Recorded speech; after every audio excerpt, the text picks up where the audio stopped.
Bonjour à tous et bienvenue dans Smart & Strat avec Benjamin Griveaux. Nous sommes heureux de vous accueillir pour ce nouveau numéro. Vous savez que tous les mois, nous décryptons, nous passons au crible les stratégies des entreprises. Bonjour Benjamin. Bonjour Florence. Les dirigeants viennent nous parler de leur secteur, de leurs projets, de la façon dont aussi ils envisagent l'avenir. Et puis on verra aussi avec vous, Benjamin, l'information qui a retenu toute votre attention ce mois-ci. Cap sur l'hydrogène ce mois-ci. Et après votre choix, Benjamin, ça bouge dans le secteur de nos invités. Alors dans le monde des mobilités, tout d'abord, c'est ce que nous verrons avec vous, Frédéric Mazella. Vous êtes fondateur, président de Blablacar. Blablacar, c'est le leader du covoiturage longue distance et dont la communauté atteint 100 millions de membres. Tout à fait. Bonjour. Et 100 millions de membres et 20 millions de Français. Bonjour. Bonjour et bienvenue. Et puis on s'intéressera à une autre communauté, c'est celle des réseaux sociaux, de plus en plus influence sur les marques. C'est ce que nous expliquera Justine Hutto, fondatrice de la marque Respire. Un succès à la fois commercial et j'ai envie de dire sociétal. Bonjour Justine. Bonjour. Et bienvenue à tous les deux donc sur ce plateau. Face à ces enjeux, quel virage stratégique négocié, opérer, comment avancer? Eh bien, dans Next Step, nos invités livreront leurs orientations pour les mois et peut-être même les années à venir. Enfin, un moment très attendu, les bonnes notes du mois, puisqu'elles récompensent les meilleures initiatives sur le plan stratégique. Allez, Smart & Strat, c'est parti. Et tout de suite, c'est le choix de Benjamin.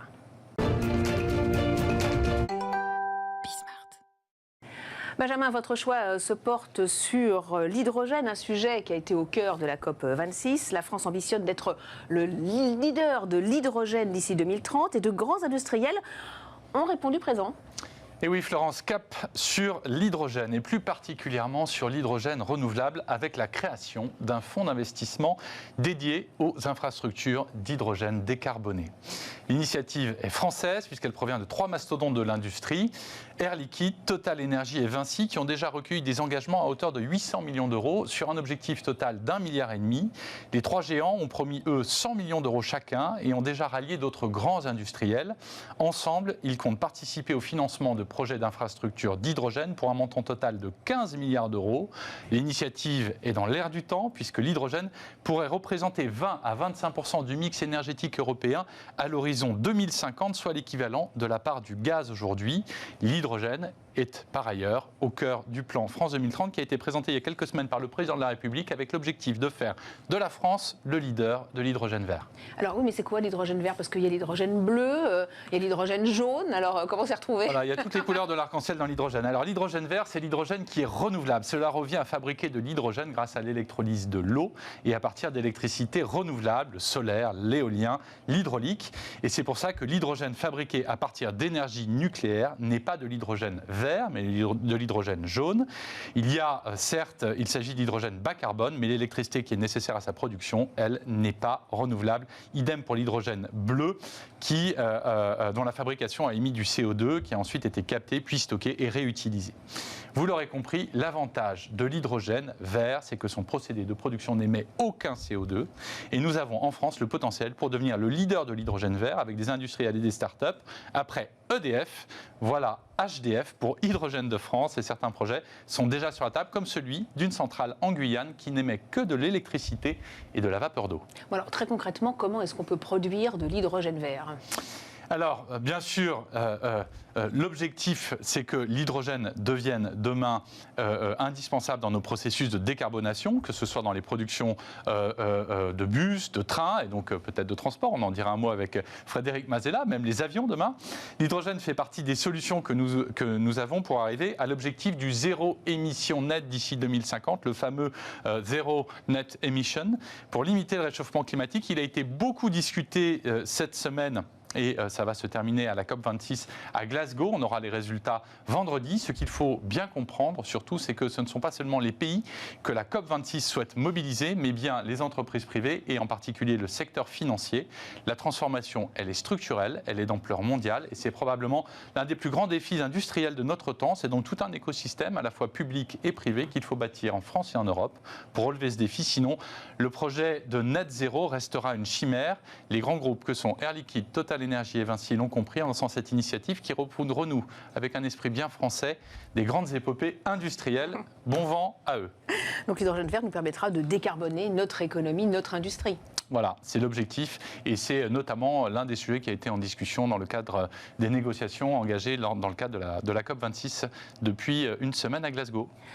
Frédéric Mazella, qu'est-ce que vous en pensez, vous, de justement cette initiative concernant l'hydrogène vert? On en parle aussi pas mal dans le secteur de l'automobile. Oui, de manière générale, tout ce qui peut produire de l'énergie en ne prenant pas de ressources fossiles pour les émettre dans l'atmosphère est bon à prendre. Parce que là, on est dans une situation où il faut juste...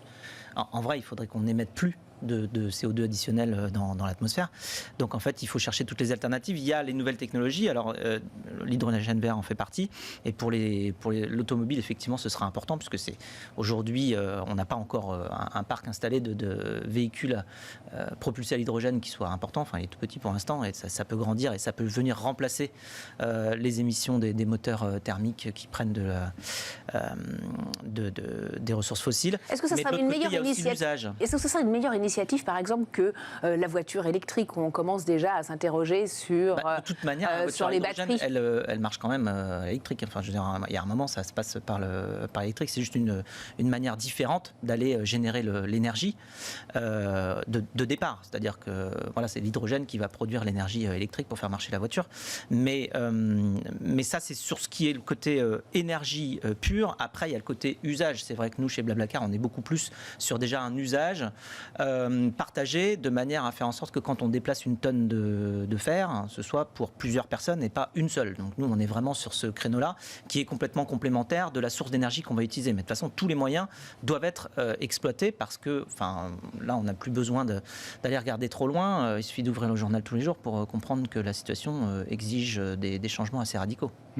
Justine Hutto, sur ce point, vous dites bon, mais enfin, des choses sont peut-être en train de bouger pour le climat. Alors, en effet, moi, je suis très engagée sur le climat. Déjà, avec Respire, on essaie d'avoir un impact environnemental le plus neutre possible. Récemment, je viens de rentrer dans la Convention des entreprises pour le climat, qui regroupe 165 dirigeants, dans le but de rédiger une charte vraiment et d'aller en fait tous dans la même direction, petites entreprises, grandes entreprises, et d'essayer de réduire notre impact carbone vraiment drastiquement d'ici 2050. Et je vois dans les cosmétiques, une des choses qui nous fait consommer le plus d'énergie, c'est déjà le plastique, la fabrication de plastique, mais aussi le transport de tous nos ingrédients, le transport de nos produits, ils sont de plus en plus lourds. Donc tant qu'on va trouver des solutions et qu'on va tous dans cette direction, moi je ne peux qu'être ravie. Une flotte avec des véhicules à hydrogène, c'est envisageable? Alors, encore une fois, nous on est sur le partage, donc il faut déjà qu'il y ait des choses à partager. Oui, mais justement, on pourrait choisir des membres peut-être qui... Oui, mais en fait, la mécanique de fonctionnement des places de marché demande beaucoup de volume de chaque côté, beaucoup de volume d'offres et beaucoup de volume de demandes pour pouvoir fonctionner. Si vous voulez une place de marché, c'est un peu comme si vous preniez du sable dans chaque main et que vous essayez de les envoyer l'un contre l'autre pour créer des transactions. Si vous n'avez pas assez de véhicules à hydrogène ou pas assez de demandes spécifiques pour ça, vous n'arriverez pas à créer une place de marché. Mais cela dit, au niveau des économies, nous, grâce au simple fait d'avoir plusieurs personnes par voiture, on a calculé qu'on permet l'économie de 1 600 000 tonnes de CO2 par an. Qui est un des éléments quasi structurels de la démarche de Blablacar depuis le début. Complètement. De dire, nous, c'est pas de la compensation, on évite d'avoir 1,6 million de tonnes de CO2 qui soient rejetées chaque année. Et 1 600 000 tonnes de CO2, c'est quand même suffisamment conséquent. C'est plus que l'intégralité des émissions de CO2 du trafic d'une ville comme Paris, du trafic routier d'une ville comme Paris, enfin bus et périphérique compris, enfin tout. Donc c'est plus que ça. C'est 0,3% des émissions d'un pays comme la France. Donc, certes, c'est pas 100%, mais c'est déjà, ça va dans la bonne direction. Tout simplement parce qu'on a dit, il vaut mieux mettre 2 personnes par voiture que 2 voitures par personne. Enfin, c'est juste du bon sens. Allez, on continue d'en parler. On poursuit cette émission justement avec nos invités, puisque ça bouge dans leur secteur. Place au Move.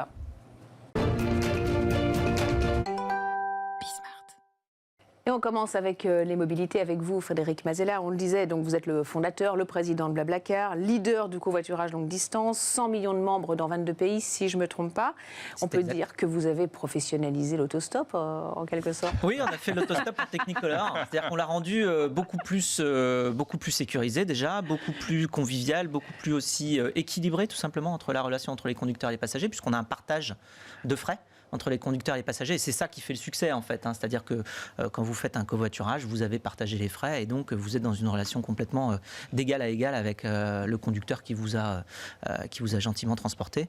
Donc c'est vrai qu'on a rendu ça beaucoup plus large, c'est-à-dire que c'est un facteur 100 ou 1000 par rapport à ce qui pouvait exister avant comme possibilité de se déplacer si on prend l'autostop, mais surtout parce que le numérique permet de savoir d'où on part exactement et à quelle heure, avec qui, et donc qui permet aussi de partager les frais, ce qui est vraiment le moteur. Donc on a pu étendre ce modèle-là partout où il y avait des voitures et des smartphones, j'ai envie de dire. Et donc là, on est effectivement dans 22 pays avec des très très grandes communautés. On a 80% de notre usage qui est hors de France. La France ne représente que 20% aujourd'hui de Blablacar. Et donc ça se reflète à la fois dans la taille de la communauté, mais dans l'usage aussi, avec 20 millions de Français, et puis en tout 100 millions de personnes dans le monde, dont 30 millions en Russie. Enfin, on ne se rend pas bien compte, mais 30 millions de personnes dans un pays, ça fait beaucoup. Et au Brésil, plus de 10 millions de personnes aussi. Donc c'est vraiment quelque chose qu'on a réussi à exporter. Et là, on sort d'une période de pandémie. On est à plus de 18 mois. Il y a eu des pays où ça a confiné. Il y a eu des pays où donc les déplacements, par définition, étaient très limités. Quel est l'impact que ça a sur, au fond, le secteur ? Et puis, est-ce que cet impact, il va avoir d'autres conséquences à plus long terme ? On pense notamment au fait que le rapport au travail a changé, on a télétravaillé beaucoup, on a envie de se mettre au vert. Et donc, est-ce que ça, on arrive aujourd'hui à le modéliser ? Est-ce qu'il y a des vraies différences, par exemple, entre la France, la Russie et le Brésil, dans l'approche et dans les conséquences de cette pandémie ? Sur la pandémie, nous, ce qu'on a vu, c'est que ça a clignoté un petit peu suivant les pays. C'est-à-dire qu'en fonction, effectivement, des confinements décidés par telle ou telle zone géographique, on avait des trafics qui fluctuaient en fonction. Enfin, ça, c'était très très clair. Après, sur ce qui est le changement d'habitude, le télétravail, aujourd'hui, même post-crise, là, post ou encore un petit peu dans la crise, mais bon, bref, maintenant, on est seulement à 11% de travailleurs qui font plus de 2 jours de télétravail par semaine. Donc en fait, on n'est pas non plus sur une révolution complète du télétravail. Effectivement, il y a pas mal de professions qui ont pu évoluer vers ce modèle-là, mais c'est pas non plus tout le monde. Donc nous, ce qu'on voit, c'est que sur notre application, justement, Blablacar Daily, qui est spécifiquement faite pour le covoiturage domicile-travail, on a une augmentation, notamment depuis début septembre, de x2 en ne serait-ce qu'un mois et demi, 2 mois, de l'usage de Blablacar Daily. C'est déjà plus de 2 millions de Français qui utilisent cette solution de covoiturage domicile-travail, puisqu'en fait, justement, la stratégie globale de Blablacar, c'est à la fois de faire du covoiturage longue distance, donc sur une activité sur laquelle on est très connu, du covoiturage courte distance, donc qui est le service Daily dont je parlais, qui est un usage différent, parce que c'est vraiment pour les trajets du matin et du soir, avec une moyenne de distance de trajet de 27 km, qui d'ailleurs va peut-être pouvoir s'allonger du fait que certaines personnes sont allées habiter un petit peu plus loin.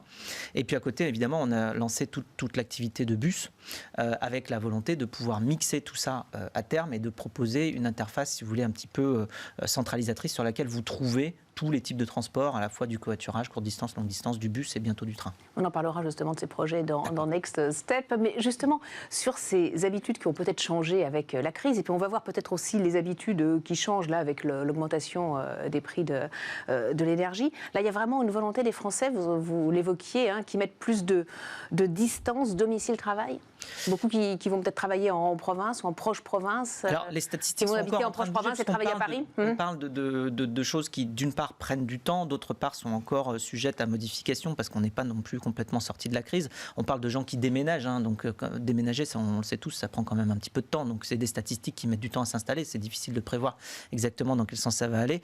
Mais on voit effectivement, là, il y a plusieurs tendances. Moi, tout ce que je peux vous dire, c'est que de notre côté, on voit qu'on a doublé l'usage du covoiturage domicile-travail sur Blablacar Daily. Ça, c'est sûr que nous, on le voit directement. Après, est-ce que c'est lié uniquement au fait que plus de personnes habitent un petit peu plus loin? Est-ce que c'est lié aussi à l'augmentation du prix de l'énergie et de l'essence, notamment récemment? Probablement un peu des deux. C'est toujours un peu difficile d'aller identifier la source. Les gens vont vous donner différentes raisons.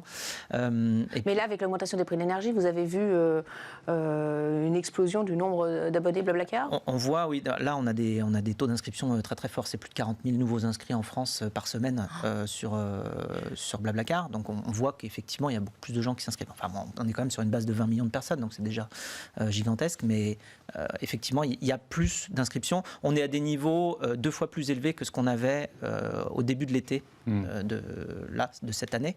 Maintenant, sur la Toussaint, on était sur des volumes supérieurs à ce qu'on avait connu à l'été, qui est normalement une très très grosse période pour nous. Et est-ce que c'est aussi lié, au fond, à un changement de mentalité? Est-ce que le profil type de celui qui va covoiturer, parce que c'est rentré dans les mœurs, parce que ça se démocratise, j'aime pas bien le terme, mais parce que c'est devenu cool, exactement.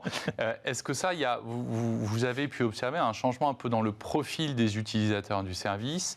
Alors, pas seulement lié d'ailleurs à la pandémie, mais au fond à l'évolution des mentalités, au sujet financier qui était évoqué à l'instant sur le coût de l'énergie, à la conscience environnementale qui s'est accrue ces dernières années. Est-ce que tout ça fait qu'au fond, vos clients, les covoitureurs, ne sont pas exactement ceux qu'on connaissait il y a 5 ans? Il y a un côté économie, ça qui est certain, hein, c'est-à-dire qu'effectivement, partager les coûts, ça fait immédiatement des économies pour tout le monde. Donc ça, c'est direct pour les passagers, pour les conducteurs. Après, effectivement, l'aspect environnemental vient renforcer cet usage-là. C'est-à-dire qu'une fois que quelqu'un a commencé à faire du covoiturage avec Blablacar, il continue d'autant plus que, effectivement, sociétalement, c'est maintenant quelque chose de non seulement parfaitement admis, mais bien vu également.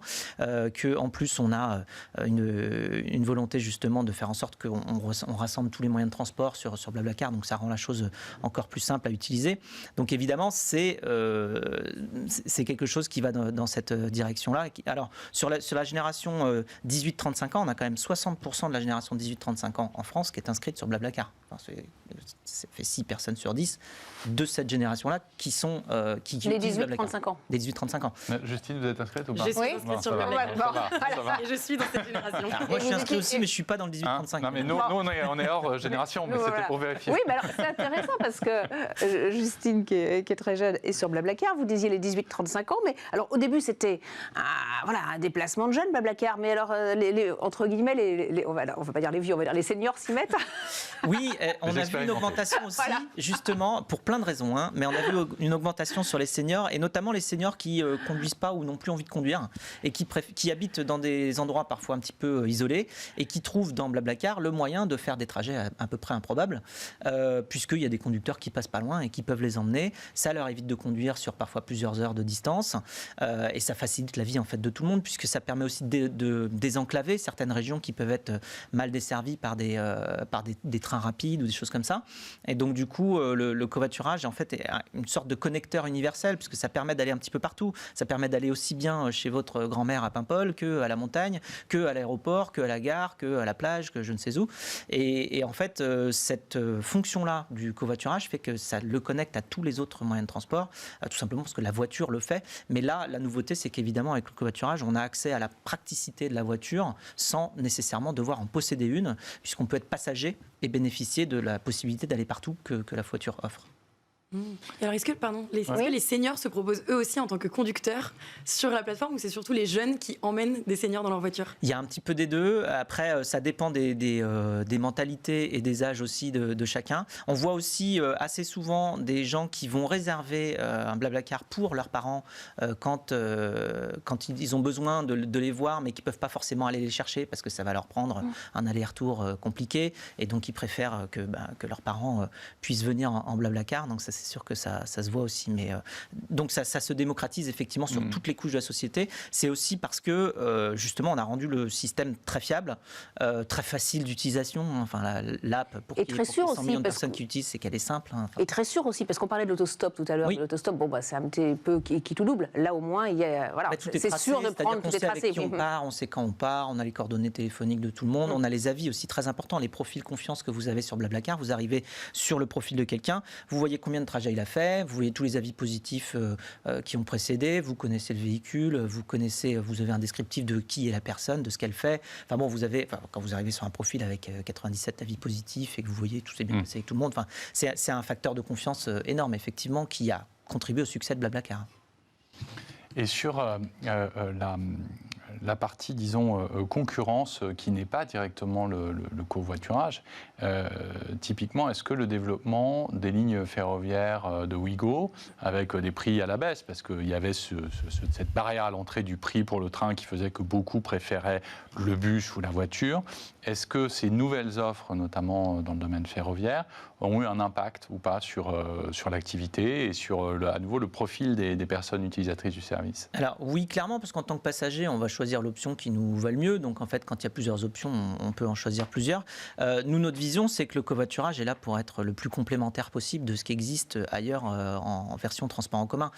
Que ce soit sur le longue distance, comme on est en train d'en parler là, c'est sûr que quand vous faites un trajet, je ne sais pas, de 700-800 km, il vaut mieux prendre un TGV qui dure 3 heures que de prendre une voiture où ça va durer 7 ou 8 heures. Donc c'est évidemment une bonne chose que ça aille dans ce sens-là. Après, on voit, et y compris sur le covoiturage domicile-travail, que le covoiturage se développe en miroir de ce qui existe déjà. Les gens qui font du covoiturage domicile-travail, alors 70% des gens vont aujourd'hui en voiture au travail, quand même. Encore aujourd'hui, c'est 16 millions de Français qui chaque jour prennent leur voiture pour aller au travail. Et puis là, il y a un contraste saisissant entre l'Île-de-France et la province, où la voiture est très utilisée. Oui, parce que, tout simplement parce que le réseau de transport en commun est moins développé dans la plupart des villes de province.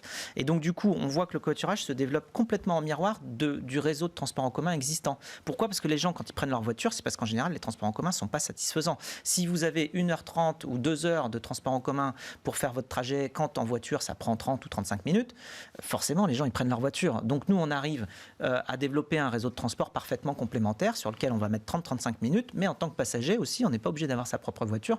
Et on voit là, on a 2/3 des gens qui gagnent plus d'une demi-heure par jour grâce au covoiturage domicile-travail sur leur temps purement de déplacement. Donc on est en complément. C'est très bien qu'il y ait des très bonnes offres qui se développent et qui soient pas chères, qui soient accessibles. De toute manière, j'ai envie de dire, avec le nombre de voitures qu'il y a, le nombre de trajets, le nombre de voitures vides, le potentiel du covoiturage, il est encore gigantesque. Donc voilà, tout est complémentaire. Merci beaucoup Frédéric Mézard. On va demander à Justine Hutto justement comment vous envisagez le transport. Voilà, vous êtes d'accord avec ce que dit Frédéric. Vous pouvez utiliser Blablacar par exemple pour vous rendre au travail ou pour des trajets courte distance ou plutôt de longue distance ? Alors, bien sûr, moi, je peux l'utiliser. Je suis sur la plateforme et je l'utilise. Je vais vérifier juste après. Je peux vérifier. Pour aller au travail, bien sûr, moi, je préfère y aller à pied ou en métro, ça va plus vite. Les bouchons parisiens, voilà, j'aime pas trop et en covoiturage. Mais si je travaillais en dehors de Paris, clairement, je l'utiliserais. Et en tout cas, ce que je trouve génial, c'est, comme disait Frédéric, c'est pour aller à un endroit qui est, par exemple, mal desservi par les trains, par les gares. On cherche tous à avoir la solution la plus facile et pouvoir réduire clairement notre empreinte carbone en allant dans la voiture avec quelqu'un. Et puis même, moi, conduire des heures et des heures, je préfère être avec quelqu'un qui va conduire et on va se faire la discute. Et vous avez un point commun, pardon, oui. Oui, non, j'avais demandé si tu étais plutôt blabla ou blablabla. C'est pour ça que ça s'appelle Blablacar. On choisit sur son profil si on est blablabla ou blablabla. Voilà, on est bavard ou pas. Moi, je suis marqué blabla, mais on m'a déjà dit que c'était plutôt blablabla. Mais... Voilà. En tout cas, vous avez un point commun, c'est celui des communautés. Vous êtes la fondatrice de la marque Respire, qui connaît une croissance folle. 4 millions, je ne me trompe pas, 4 millions de produits vendus en 2 ans, 2 ans et demi. Et là, vous avez pris, vous, très tôt, conscience de l'importance des réseaux sociaux. C'est ce qui vous a conduit à co-créer cette marque ? Exactement. Alors, j'étais déjà sur les réseaux sociaux avant de lancer Respire. Je finissais tout juste mes études. C'était par passion pour le sport, la course à pied, l'aventure que je me suis mise sur les réseaux sociaux pour raconter mes premiers marathons, pour trouver des conseils. Et en fait, c'est à ce moment-là qu'on m'a détecté une tumeur bénigne à la poitrine. J'ai été complètement alertée par les produits d'hygiène que j'utilisais au quotidien. Et c'est ce qui m'a fait m'intéresser au déodorant que j'appliquais sur mes aisselles au quotidien et en fait qui est un produit un peu tabou. Aujourd'hui on en parle de plus en plus, mais il y a 4 ans on n'en parlait pas encore beaucoup et on connaissait surtout pas la différence entre les déodorants qui désodorisent et les antitranspirants qui bouchent la transpiration et contiennent notamment des sels d'aluminium qui sont des ingrédients controversés. Et donc c'est à ce moment-là que j'ai décidé de lancer Respire, lancer mon propre déodorant qui soit sain, sans ingrédients controversés, qui retrouve la confiance des consommateurs et qui soit naturel, fait en France, enfin, voilà, qui coche toutes les valeurs que j'ai. Et en fait, j'étais déjà sur les réseaux sociaux du coup avec cette communauté de coureurs. Et ce que j'ai fait, c'est que je leur ai posé la question. Je leur ai demandé quel type de déodorant est-ce que vous aimeriez aujourd'hui, qu'est-ce que vous consommez. Et je me suis rendu compte que c'était un sujet qui intéressait beaucoup de monde. Et donc, j'ai co-créé la marque avec cette communauté en leur demandant leur avis, en développant le produit vraiment avec eux. Et même, on s'est lancé via un crowdfunding, donc une campagne de financement participatif où c'est la communauté qui ont été finalement les premiers contributeurs. On a prévendu 21 000 déodorants en un mois. Ça, c'était novembre 2018. Personne ne nous connaissait. Ça nous a permis de lever 250 000 € à ce moment-là. Et depuis maintenant, en 2 ans et demi, puisque le lancement officiel date de mai 2019, la communauté a grandi. Aujourd'hui, c'est plus de 500 000 personnes qui nous suivent sur tous nos réseaux sociaux confondus et qui nous aident au quotidien à développer nos produits. Donc, il y a déjà les personnes à qui on parle au quotidien sur nos réseaux sociaux Respire, où on raconte l'aventure Respire, on leur parle de nos produits. Mais il y a aussi plus récemment, pour parler de la communauté, début 2021, on a lancé une communauté dans la communauté qui s'appelle La Ruche. Et donc, c'est en fait un groupe de 400 personnes aujourd'hui qui est amené à grandir, qui sont uniquement des testeurs. En fait, c'est les co-créateurs de la marque avec nous. Et donc, sur La Ruche, comment ça se concrétise, en fait, c'est que c'est un compte Instagram qui est privé, dans lequel il y a ces personnes qui nous suivent, et on leur partage des informations qui sont bien sûr confidentielles. Donc, on fait tout pour qu'il n'y ait pas de concurrents ou de personnes qui se glissent dans cette communauté. Seulement des consommateurs qui sont vraiment motivés et qui aiment la marque, et qui nous aident du coup à développer les produits. Donc, ça passe par des questions sur les packaging, sur les formats, sur les couleurs, sur les messages, sur les ingrédients qu'on met dedans, sur les parfums. Mais au-delà de ça, c'est aussi du test produit. Donc, ces consommateurs viennent dans nos bureaux. Donc, c'est quasiment tous les mois, on a un test produit. Même parfois, c'est deux tests par mois. Et c'est entre 80 et 100 personnes qui viennent dans nos bureaux récupérer des petits échantillons, des formules qu'on est en train de développer, qui les récupèrent, qui les testent et qui remplissent des typeforms, donc des sondages pour nous donner leur avis. Et en fait, on ne sort pas le produit aujourd'hui si on n'a pas atteint minimum 4,5 sur 5 dans les résultats de ces tests produits. Donc, ça a complètement complexifié notre démarche de développement produit, mais ça nous assure de mettre des produits sur le marché qui sont vraiment validés par notre communauté. Donc vous êtes en avance sur ce qu'Elon Musk a fait cette semaine, à savoir le sondage sur son compte Twitter, savoir s'il payait plus ou un peu moins d'impôts. Exactement, on a inspiré Elon Musk à faire le sondage. C'est ça. On a trouvé l'inspiration. La vraie influence, c'est ça. Non, moi, une question, c'est... Au fond, vous avez bâti à partir de la communauté, vous avez co-construit avec la communauté, donc c'est une démarche très participative. Est-ce que vous pensez aujourd'hui que des marques qui sont déjà établies en physique, c'est-à-dire qui ne sont pas des DNVB, donc qui ont commencé à l'ancienne, comme on dirait, peuvent au fond s'inspirer de la démarche qui a été la vôtre et faire un reverse, c'est-à-dire se dire est-ce que demain des grandes marques de cosmétiques, et on n'en citera aucune, peuvent se dire voilà, pour lancer un nouveau produit, au fond on va y aller, est-ce que ça serait sincère, comment ça se passerait, est-ce que pour vous c'est quelque chose d'envisageable? Alors en réalité on s'est inspiré de ces grandes marques, il faut quand même le dire, c'est qu'en fait en marketing traditionnel c'est ce qu'on appelle des focus group. En fait on prend des panels, puis on fait tester les produits, on demande leur avis, c'est juste que nous on le fait avec nos consommateurs directement. Alors, est-ce qu'ils pourraient le faire? Bien sûr qu'ils pourraient le faire. Après, nous, ce qui a aidé, c'est que Respire est une marque incarnée, donc que j'incarne pleinement. Et ça crée, en fait, donc je prends la parole face caméra tous les jours sur les réseaux sociaux. Je prends la parole, je raconte où on est Respire, je montre complètement les coulisses de Respire. Et ça crée, en fait, une certaine confiance, une certaine proximité avec cette communauté. Et ça apporte de la légitimité. En fait, la communauté, s'ils ont quelque chose à dire sur un produit, ils savent clairement à qui s'adresser. Donc, les fondateurs de grands groupes, peut-être que c'est à eux de prendre la parole ou alors juste de trouver quelqu'un qui pourrait le faire. Est-ce que ça passe ses limites quand même? Parce qu'on ne peut pas reprendre les idées de tout le monde. Ah non, on ne reprend pas les idées de tout le monde, bien sûr. Nous, ça a été complètement... En fait, j'ai envie de dire que ça a été même fait de manière hyper spontanée et authentique. J'étais déjà sur les réseaux sociaux, donc j'ai pris la parole. Et chez Respire, on prend vraiment... J'encourage, moi, toute mon équipe à faire du test and learn. On l'a fait sans qu'il y ait aucune stratégie vraiment définie derrière. On a pris la parole, on a fait ce crowdfunding et on s'est rendu compte que la communauté était ultra engagée et nous donnait leur avis. Donc, ce qu'on a fait, c'est on s'est dit, ça nous simplifie la vie finalement. Donc, quand on a dû choisir, par exemple, un moyen de distribution, où est-ce qu'on distribue nos produits? Est-ce qu'on reste uniquement sur notre site? Est-ce qu'on va dans un canal de distribution physique? Et on a demandé on a posé la question à la communauté. Et la communauté nous ont tous dit, on veut que ce soit Monoprix. Ils ont tellement tagué Monoprix partout dans les commentaires que Monoprix est venu nous contacter. Donc en fait, il y a beaucoup de choses qui se sont faites spontanément. Et aujourd'hui, c'est vrai que Respire est quand même un cas d'école. Tous les jours, je reçois des photos d'étudiants qui, en cours, me disent qu'ils étudient Respire, qui regardent la vidéo de lancement et qui décryptent un peu les codes de cette relation de proximité qu'on a créée avec la communauté. Du coup, là, vous avez à peu près 3000 points de vente, c'est ça? C'est ça, 3000 points de vente. Monoprix, Sephora... Et les pharmacies. Et est-ce que la question qui vient immanquablement pour tous les DNVB, est-ce qu'à un moment, vous allez avoir vos boutiques en propre? C'est-à-dire, on aura des enseignes marquées Respire, on rentrera dans un univers que vous aurez co-construit, co-créé avec votre communauté, ou est-ce que c'est quelque chose qui est encore un peu lointain? C'est une grande question pour nous. On aimerait beaucoup, puisqu'on se rend compte que on est si proche de cette communauté virtuellement, du coup, enfin au niveau digital, que c'est bien aussi de pouvoir les rencontrer. Donc aujourd'hui, eux, ils peuvent tester ces produits, parce que les produits cosmétiques, quand on les achète, on a quand même envie de les tester. Ils peuvent les tester, les toucher en magasin, les sentir, mais une boutique permettrait vraiment cette expérience client où on vient tester les produits, on vient rencontrer aussi les personnes qui sont vraiment, qui parlent de la marque au-delà de juste des vendeuses. Je dis juste, mais non, mais plutôt des vendeuses chez Monoprix qui parlent de nombreuses marques. Donc là, ce serait dédié à la marque Respire.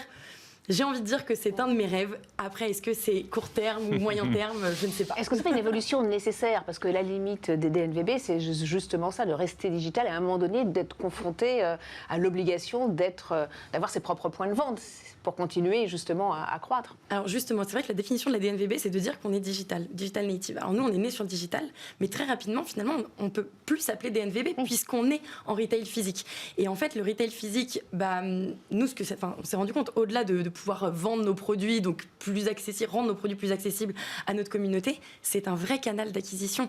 En fait, au début, avec Thomas, donc mon cofondateur, on s'était dit on sera une marque uniquement avec notre site internet, mais aujourd'hui, les consommateurs qui nous découvrent chez Monoprix, qui nous découvrent chez Sephora, chez Marionnaud, chez Nocibé et en pharmacie, derrière, sur les packaging, il y a écrit www.respire.co et souvent, ils viennent sur notre site internet derrière et ça nous permet de créer vraiment cette relation et de les garder sur notre site internet avec nous. Et est-ce que du coup, parce qu'on a quelques marques connues en tête, on pense à un monsieur qui vend des lunettes et où la troisième paire est gratuite, parce que la deuxième l'est déjà, etc. Oui. Est-ce que vous avez vocation à rester le visage et l'ambassadrice de la marque? Alors, elle ne porte pas votre nom, mais enfin... C'était un vrai choix. Oui, c'était un vrai choix, j'imagine. Mais est-ce que du coup, vous avez vocation à poursuivre ainsi? Comment est-ce que vous allez, si vous vous mettez en retrait, choisir les influenceurs qui demain peuvent être les relais, parce que c'est pas simple, hein. On peut se planter sur les réseaux sociaux, il y a le meilleur comme le pire. Et donc comment est-ce que vous envisagez cela? Justement, on pense tous, quand il y a une marque incarnée, on pense tous au désintuitif personnel, ce qu'on appelle comme ça, c'est comment finalement le fondateur qui incarne la marque va réussir à se détacher petit à petit de la marque. Aujourd'hui, on n'est qu'à 2 ans et demi de Respire, donc je ne suis pas le seul porte-parole de Respire. La communauté devient de plus en plus le porte-parole. On leur fait prendre la parole quand on sort un nouveau produit pour que ce soit eux qui donnent leur avis sur le produit. D'ailleurs, c'est un avis beaucoup plus objectif que le mien. Moi, je dis toujours que mes produits sont super.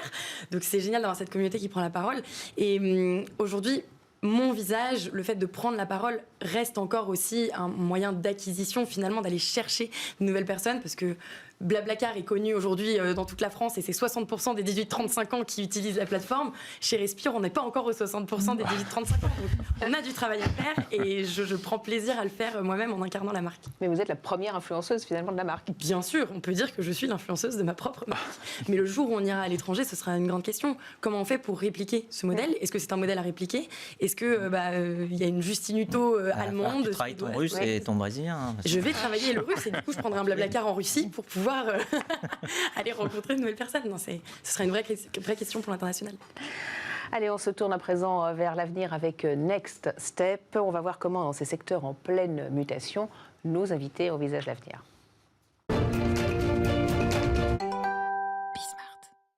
Comment nous déplacerons-nous demain? Quel virage stratégique opérer? On continue d'en parler avec vous, Frédéric Mazella.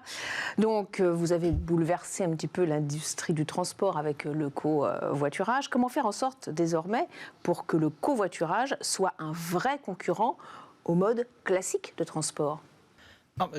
J'ai envie de dire, ça dépend des usages. Chaque moyen de transport doit être utilisé généralement là où il est le plus pratique. Donc, on en parlait tout à l'heure, mais il y a certains trajets sur lesquels le covoiturage est clairement le plus pratique. Il y en a d'autres sur lesquels, si vous voulez faire un Paris-New York, vous n'allez pas prendre un covoiturage. Non, ça serait long. Il y en a qui ont essayé. Ça peut réduire les prix. Ils ont mis du temps. Voilà. Du coup, il y a les usages qui sont différents.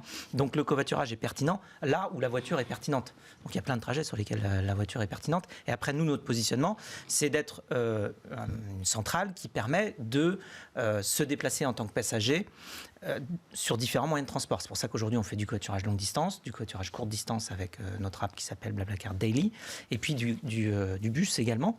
Vous pouvez acheter des billets de bus sur Blablacar, et donc tout ça, c'est complémentaire. À terme, on va rajouter du train, et à terme, on combinera tout ça de manière à faire le meilleur trajet possible, c'est-à-dire à la fois rapide, pas cher et confortable, qui vous permet de faire un bout en TGV quand ça prend 2 ou 3 heures, et puis les 50 ou 100 derniers kilomètres pour aller je ne sais où, à la plage ou chez votre grand-mère en covoiturage. La multimodalité, en sorte. Oui, de la multimodalité et même de l'intermodalité. Parce qu'en multimodalité, c'est quand on propose plusieurs trajets de différentes manières. L'intermodalité, c'est quand on fait des interconnexions, c'est-à-dire qu'on est capable de faire ce que font déjà les gens d'ailleurs aujourd'hui. On a plein de covoitureurs qui font déjà de l'intermodalité tout seuls, c'est-à-dire qu'ils font un bout en train, puis un bout en covoiturage. Oui, parce que là, on veut leur permettre de le faire tout en un sur notre plateforme en réservant, en cliquant une seule fois. Parce qu'un des freins au covoiturage, c'est au fond les premiers mètres et les derniers mètres. C'est le point de rencontre et puis la destination finale. Et donc ça, comment est-ce que vous apportez des solutions pour régler ce problème de je dois aller à mon point de rendez-vous pour retrouver mon covoitureur et puis mon covoitureur, il s'arrête mais il me reste 1 km ou 500 mètres à parcourir. Bon, est-ce que 500 mètres, 500 mètres, on peut marcher, mais ça dépend quel âge on a puisqu'on a des covoitureurs âgés.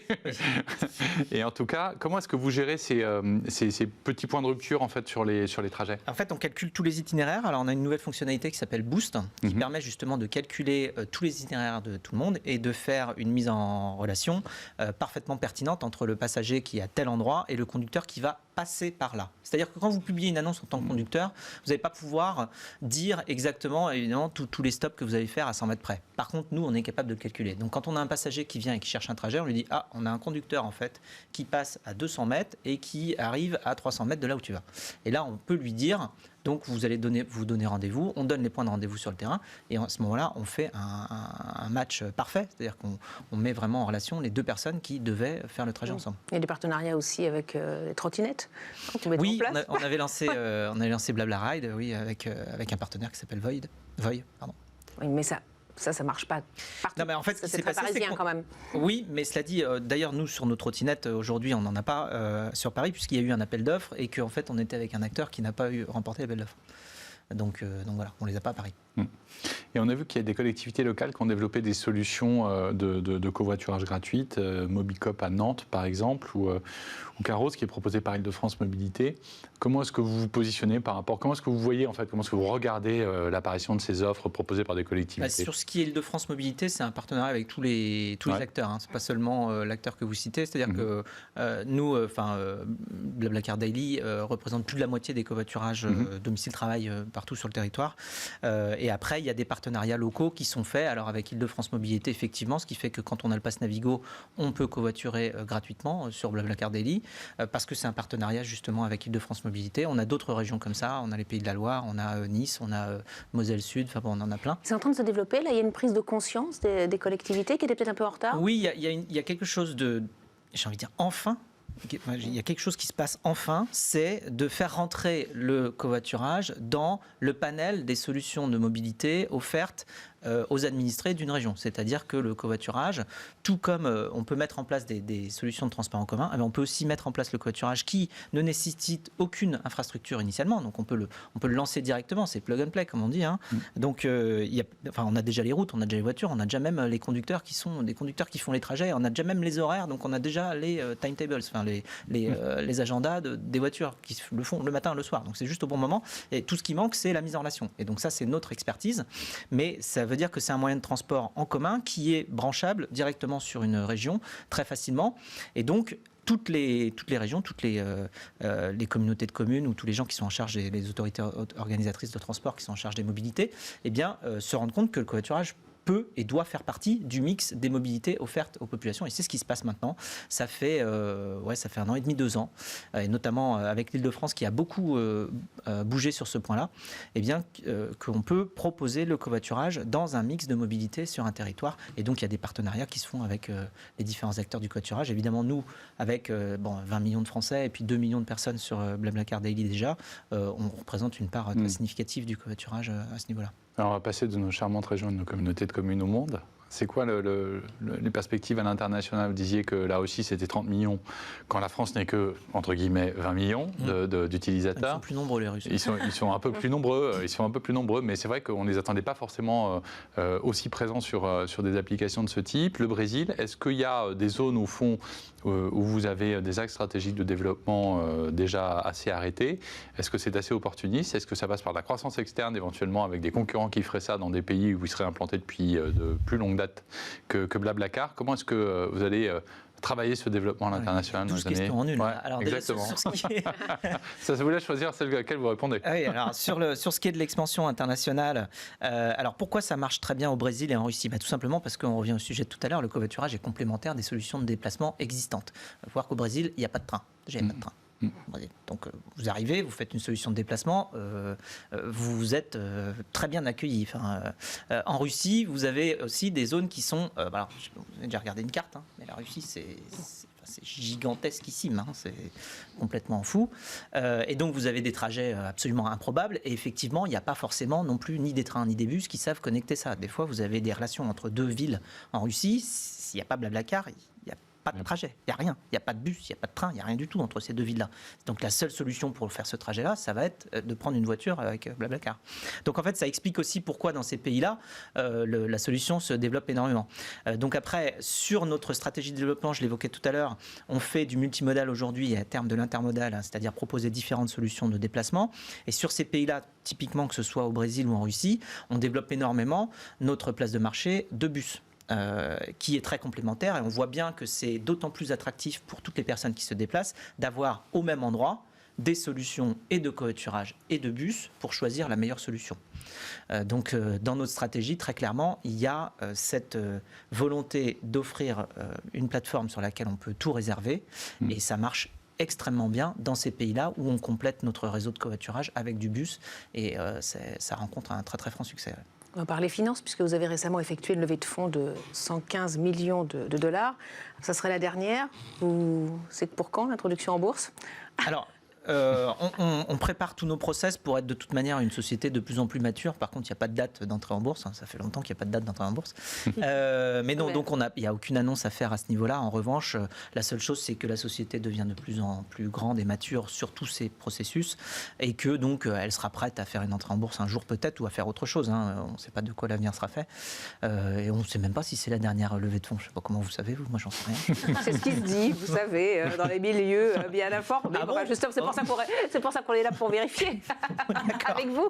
Voilà, donc pas d'introduction en bourse pour le moment, mais c'est pas exclu non plus, c'est à l'état de réflexion. Non, c'est pas exclu, ça n'a jamais été exclu. À partir du moment où, de toute manière, il faut regarder tous les modèles des sociétés. Là, on parle de toutes les licornes et tout. Ces sociétés-là prennent des fonds d'investissement très, très forts, avec des grandes sommes investies, dont généralement le modèle pour ressortir à un moment est de passer la société en public. C'est comme ça. De toute façon, ce qu'il faut voir, c'est qu'une introduction en bourse, c'est jamais qu'une levée de fonds, un petit peu plus importante généralement que celle d'avant. Ce qui a repoussé tout ça ces dernières années, c'est qu'il y a eu de plus en plus la possibilité de lever des très grandes sommes d'argent, donc des centaines de millions, voire parfois des milliards directement sur des marchés privés, quand avant c'était pas tellement possible. Et donc les sociétés qui voulaient lever des grandes sommes se retrouvaient à un moment à peu près obligées d'aller faire une introduction en bourse, parce que c'était là qu'on pouvait aller faire effectivement une levée plus importante que les précédentes. Ce qui a repoussé, même vous regardez Airbnb ou Uber, ce qui a repoussé les introductions en bourse de ces sociétés-là, c'est leur capacité à aller lever des milliards sur les marchés privés avant de s'introduire en bourse. C'est entre 5 et 10 milliards chacune qu'elles ont levé avant d'aller chercher en bourse. Il y a déjà quelques années, je termine peut-être une question plus d'organisation et de gouvernance. Vous avez laissé la direction générale à Nicolas Brusson. Pourquoi vous avez fait ce choix? C'était parce qu'au fond, le président se concentre un peu sur la stratégie à très long terme et pour vous sortir de l'opérationnel du quotidien. Oui, c'est une question de répartition aussi. On a la chance avec Nicolas de s'entendre très très bien depuis le tout début de la société en connaissant nos forces respectives et donc en s'appuyant l'un sur l'autre. Et je pense que justement en séparant ces rôles-là, ce qui est d'ailleurs quelque chose qui aux États-Unis est beaucoup plus fréquent d'ailleurs qu'en France, parce qu'en France on a tendance à tout concentrer dans un PDG qui fait tout, puis à un moment il ne peut plus tout faire en fait. Là, on répartit entre président et directeur général, ce qui nous permet justement de couvrir un plus large spectre, d'avoir des vies à peu près correctes, c'est-à-dire de ne pas juste travailler 110 heures par semaine sans jamais dormir, et aussi de se concentrer chacun sur différents sujets. Donc voilà, c'est ce qu'on a fait il y a quelques années, ça fonctionne très très bien. Donc on avait l'inspiratrice d'Elon Musk, on a l'inspirateur de Jeff Bezos. Ouais, c'est ça. C'est ça. Décidément. La boucle est bouclée. Que des influenceurs. Et justement, on continue avec Justine Hutto. Alors, on a vu comment Respire était devenue une success story en moins de 2 ans. On va maintenant parler de vos orientations stratégiques actuelles et futures. Vous affichez des taux de croissance insolents, plus de 30% par trimestre. Ça passe par quoi maintenant le développement pour faire face aux nouveaux concurrents? Parce qu'il y a quand même de nouveaux concurrents qui viennent sur le marché. Il faut lancer sans cesse de nouveaux produits? Alors depuis le début déjà, on a lancé un premier déodorant. On s'est dit rapidement avec Thomas, finalement il n'y a pas que le déodorant qu'on a remis en question, il y a plein d'autres produits sur le marché des soins et d'hygiène. Et donc on est allé sur différents marchés. Donc aujourd'hui chez Respire, en 2 ans, je pense qu'on a déjà bien structuré la gamme. Ce qu'on voulait c'était avoir une gamme complète, elle est toujours pas complète, mais la gamme a bien grandi puisque c'est 26 produits. Et notre architecture de gamme est vraiment en 2 temps. On a à la fois des produits solides qui sont vraiment zéro déchet et qui vont s'adresser du coup à une partie des consommateurs qui sont déjà dans cette transition écologique et qui sont prêts à passer au solide. Rappelons quand même que le solide, par exemple le shampoing solide, c'est que 2% du marché des shampoings. Donc c'est encore très niche. Mais on se rend compte que de plus en plus de consommateurs en achètent. Nous on devient, là chez Monoprix, on est leader du shampoing solide, donc on est très très content. Alors qu'il y a plein d'autres concurrents qui se sont lancés justement pour en parler. Et l'autre partie de notre gamme, c'est des produits liquides, mais qui sont donc dans des packagings recyclés, recyclables et rechargeables, avec cet objectif donc de ne pas changer la sensorialité des produits, les habitudes de consommation que les consommateurs ont l'habitude d'avoir, mais de les accompagner dans cette transition écologique. Donc, bien sûr, la croissance s'est faite dans les 2 dernières années grâce à l'évolution de cette gamme, aussi à l'ouverture de nouvelles portes, on le disait tout à l'heure, donc 3000 points de vente, mais ça se fera aussi par la notoriété, le fait que de plus en plus de personnes nous connaissent. Aujourd'hui, on a un taux de repeat qui est très bon, on est à 40%, donc on sait que, et encore c'est uniquement ce qu'on traque sur notre site internet, mais on sait que les consommateurs, quand ils testent un produit, ils sont conquis, donc ils reviennent. Donc maintenant, c'est comment on va chercher de nouveaux consommateurs qui ne nous connaissent pas. Et sur l'innovation produit, vous consacrez un temps et j'imagine un peu d'argent à cette division. Vous travaillez avec des labos. Comment est-ce que ça s'organise ? Alors déjà chez Respire, on a un pôle produit dédié vraiment dans toutes les boîtes. Généralement, c'est dans le pôle marketing. Nous, c'est un pôle produit dédié uniquement au développement produit. Donc on a 5 personnes chez Respire. On a une personne même qui est chimiste, ingénieur en formulation. Et on travaille avec des laboratoires uniquement français. C'est du Made in France. On travaille avec une 20aine de laboratoires aujourd'hui en France. Et la manière dont ça se passe, c'est qu'on leur fait un brief. Donc généralement, c'est un brief qu'on envoie à plusieurs laboratoires, je dirais 5-6. Pas trop non plus, pour voir où est-ce qu'ils en sont, eux, dans leur recherche et développement. On a de la chance en France d'avoir une industrie cosmétique qui est très développée. Donc, on a en fait, j'ai envie de dire, quasiment les meilleurs produits du marché. On est capable aujourd'hui d'avoir ces nouvelles innovations. Et la notoriété de Respire dans les 2 dernières années fait que les plus grands laboratoires français viennent même nous chercher pour travailler avec nous. Donc, on a cette chance-là. Ce qui fait que là, par exemple, aujourd'hui, cette semaine, on sort notre gamme, ce que j'appelle skincare, dit en anglais, mais c'est donc cette gamme soins. Donc Respire arrive sur la gamme soins avec une crème riche visage et un baume corps nourrissant. L'innovation, on a une formule qui est très efficace, donc avec des bénéfices produits qu'on peut vraiment claimer, comme notamment anti-pollution, atténue les premières rides, nourrit intensément.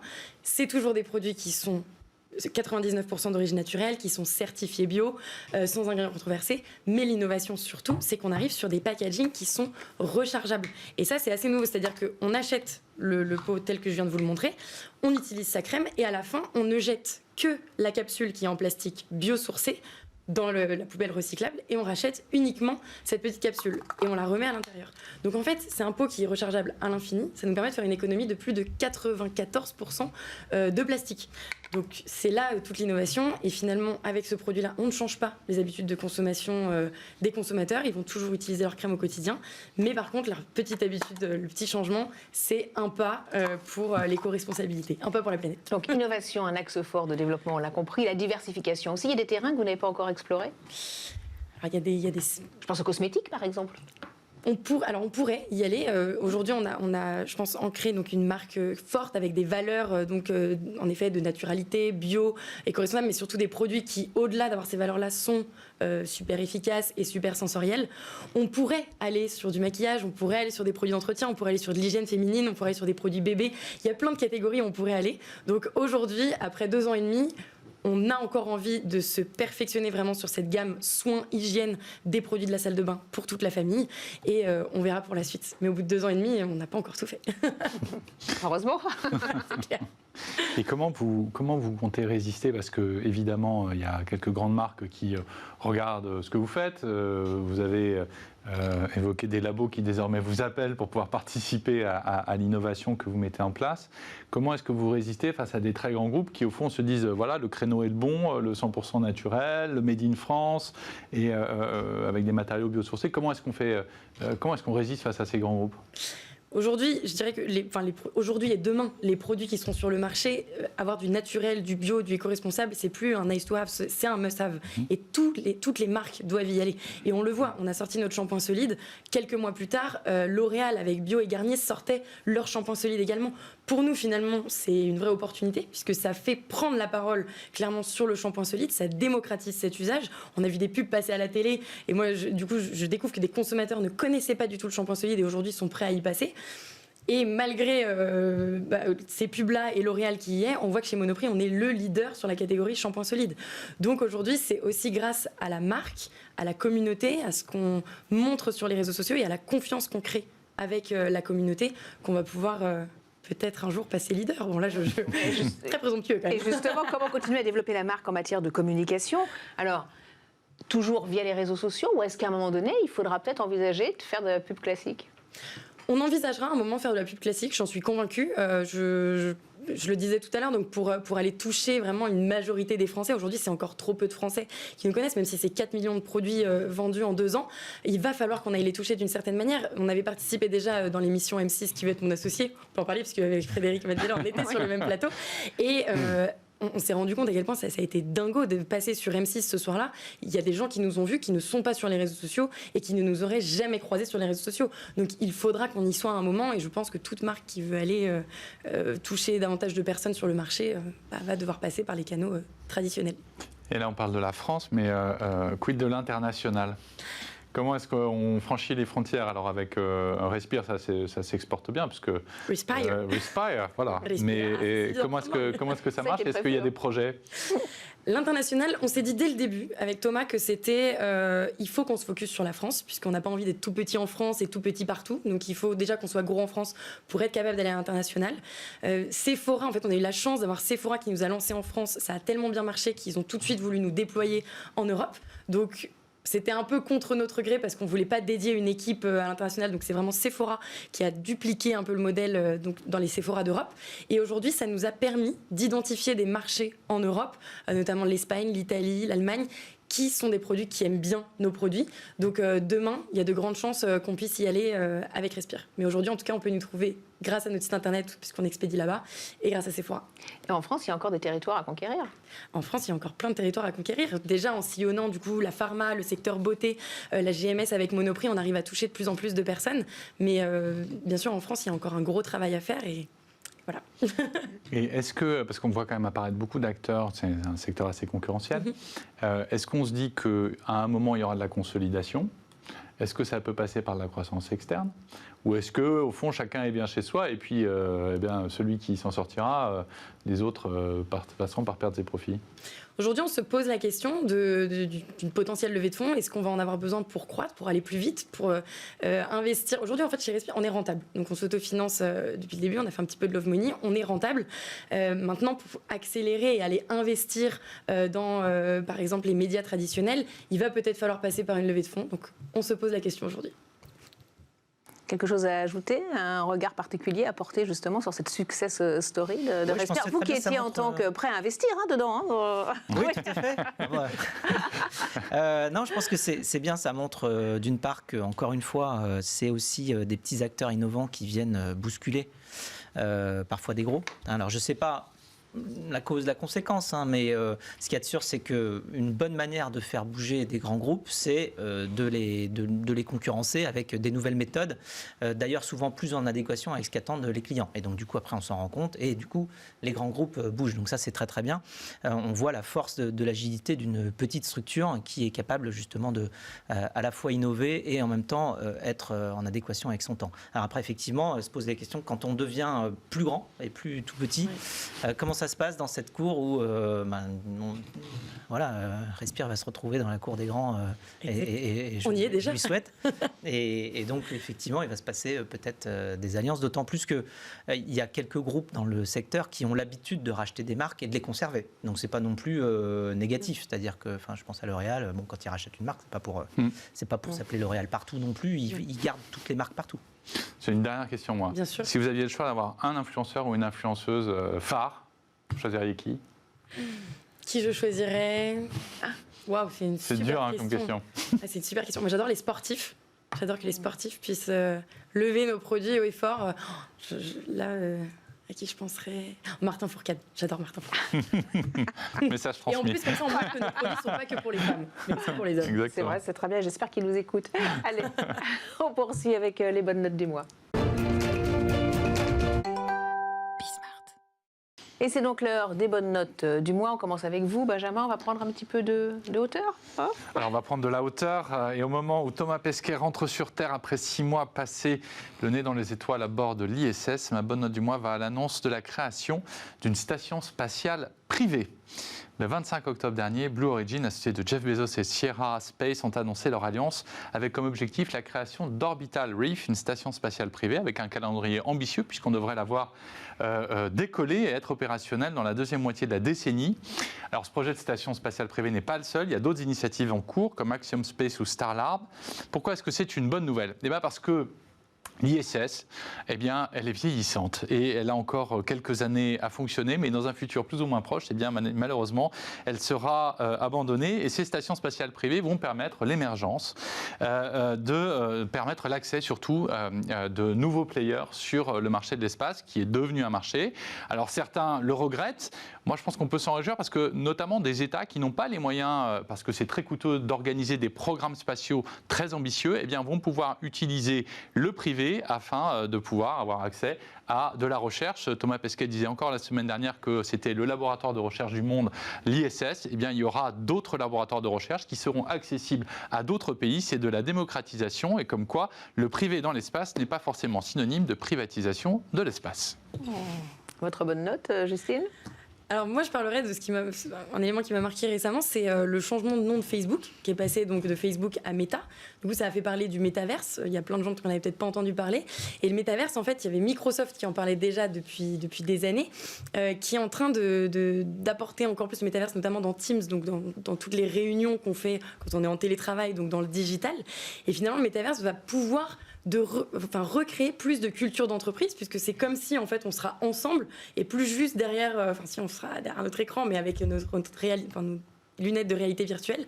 Mais je suis convaincue qu'on va pouvoir créer plus de culture d'entreprise que juste en télétravail, donc avec nos visios. Voilà, et je me dis, c'est vrai que le télétravail, moi j'ai trouvé ça génial parce que du coup ça a permis que chacun puisse travailler d'où il veut. Hein, le Covid a quand même apporté ça.